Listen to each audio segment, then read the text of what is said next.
లోకాలన్నీ నిద్రపోతున్నా ఎప్పుడూ చక్రం మెలకువగానే ఉంటుంది.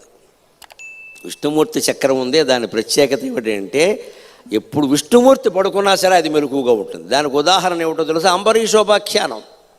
అంబరీషుడు ఏకాదశి వ్రతం, ద్వాదశి వ్రతం చేశాడు. ఆయనకి దుర్వాసుడితో తేడా వచ్చింది. దుర్వాసుడు ఆయన ఏకంగా మింగేయడానికి కృత్య అని ఒక రాక్షసిని పుట్టించాడు. ఈ కృత్య అంబరీషుడు వెంటబడింది కదా, అంబరీషుడు కంఠాన్ని నరుకుదామని చూసింది, లేదు, ఉక్కు భీముళ్ళ ఉన్నాడు ఆయన, ఉక్కు భీముళ్ళలాగా, అస్సలు వీలు కావట్లేదు. దెబ్బకి వైకుంఠం నుంచి చక్రం బయలుదేరింది, అది కృత్య వెనకాల పడింది. భక్తుడిని మరి శిక్షిస్తే భగవంతుడు ఊరుకుంటాడా? కృత్యని సంహరించింది. అంతేకాదు, కృత్య మానేసింది. కృత్య సంహరింపబడ్డాక ఏమి చేయింది? మీకు ప్రయోగించిన వాడు దుర్వాసుడు వెనకాల పడింది. నిన్ను వదులుతానా?